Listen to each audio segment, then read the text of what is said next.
اتنا مضبوط قلعے کی طرح ہونا چاہیے کہ اس کے حصار میں مرد کے جب اس کی فیملی آ جائے تو وہ اپنے آپ کو محفوظ محسوس کرے.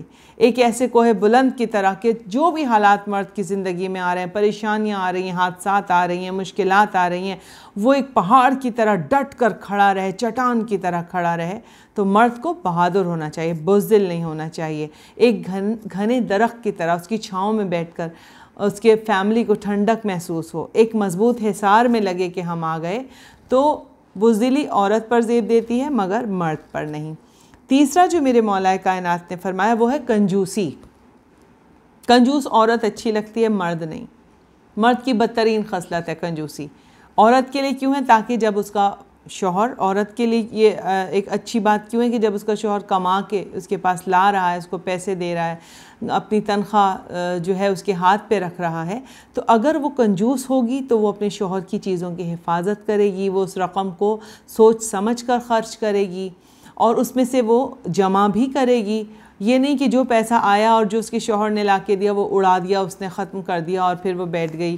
یہ چیزیں اس نے جس کو دل چاہا بھئی یہ تم لے جائیں، یہ تم لے جاؤ، یہ آپ لے جائیں اٹھا کے، اس کی چیزوں کی بھی حفاظت نہیں کر رہی ہے.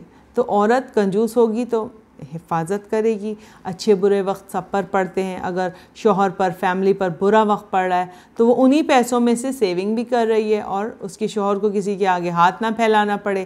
تو وہ اس وقت آنے سے پہلے اگر کنجوس ہوگی نا تو جمع کیا ہوا پیسہ اپنے شوہر کے ہاتھ پہ بھی رکھ دے گی کہ یہ میں نے جمع کیا تھا، بہت سوچ سمجھ کے خرچ کیا تھا، میں نے فضول خرچی نہیں کی تھی، یہ کچھ رقم میں نے جمع بھی کی ہے، یہ آپ لے لیجئے. تو اس سے کیا ہوگا کہ شوہر کی نظر میں عورت کی قدر و منزلت اور بڑھ جائے گی، وہ اس کی اور عزت کرے گا، اعتماد اور بحال ہوگا. اور یہ عورت کا خاصہ ہے. لیکن اگر مرد ہے کنجوس تو وہ اس کی بدترین خصلت ہے.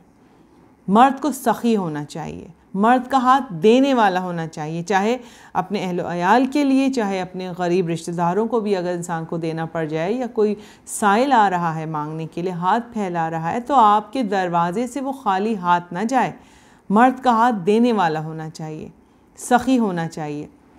اور میرے مولا علی علیہ السلام فرماتے ہیں کہ سخاوت کی ڈیفینیشن تو ختم ہو گئی نا خاندان اہل بیت پر، کہ ایک شخص نے، ایک واقعہ یہاں مجھے یاد آیا، میرے مولا علی سے پوچھا کہ حاتم تائی جو تھا وہ بہت بڑا سخی تھا اور وہ 40 دروازوں سے دیا کرتا تھا دینے والوں کو.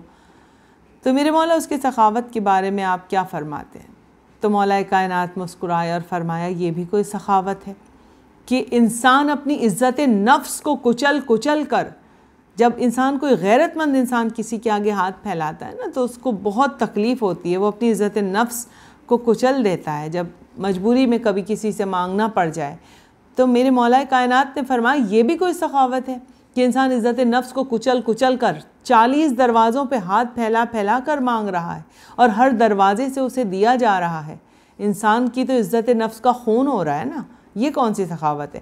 سخاوت مولا نے پھر دوسرا جملہ کیا فرمایا؟ ایک ہی دروازے سے اتنا کیوں نہ دے دیا جائے کہ اس کو کسی اور دروازے پر جانے کی ضرورت ہی نہ محسوس ہو. تو اہل بیت کا دروازہ وہ دروازہ ہے کہ ایک ہی دروازے سے اس قدر عطا کر دیا جاتا تھا کہ انسان کو کسی دوسرے دروازے پر جانے کی ضرورت ہی محسوس نہیں ہوتی تھی. جیسے کہ شاعر نے کہا نا کہ سخی وہی ہے جو سائل سے رد و قد نہ کرے سوال جو کوئی تو اس کو رد نہ کرے. یہ اعتراض تیرا کیسے مان لوں واعظ، علی نہیں رہتا اگر مدد نہ کرے. اور میرے بابا علامہ صاحب نے فرمایا کہ جو اہل بیت سے وابستہ ہو جائے، جو در پنج تن سے وابستہ ہو جائے، اسے در بھٹکنے کی کوئی ضرورت ہی نہیں ہوتی. جیسا کہ ان کا یہ شعر ہے کہ عرفان در بدر کا بھکاری وہ کیوں بنے، منسوب ہو گیا جو در پنج تن کے ساتھ. تو اس قول کے ساتھ میں آپ سے اجازت چاہوں گی. پھر اس قول کو میں دہرا رہی ہوں.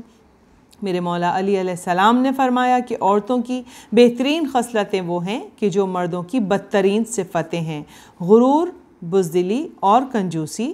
اس لیے کہ عورت جب مغرور ہوگی تو وہ کسی کو اپنے نفس پر قابو پانے نہ دے گی، اگر کنجوس ہوگی تو وہ اپنے شوہر کے مال کی حفاظت کرے گی، اور اگر بزدل ہوگی تو وہ ہر اس چیز سے دور رہے گی جو اسے پیش آئے گی. سبحان اللہ، ماشاء اللہ. ہم دعا کرتے ہیں کہ اس قول کو سمجھنے میں بھی ہمیں آسانی ہو اور ہم اپنی زندگی میں اس پر عمل بھی کریں. اور آئندہ کے پروگرام میں ایک نئے قول کے ساتھ حاضر ہوں گے.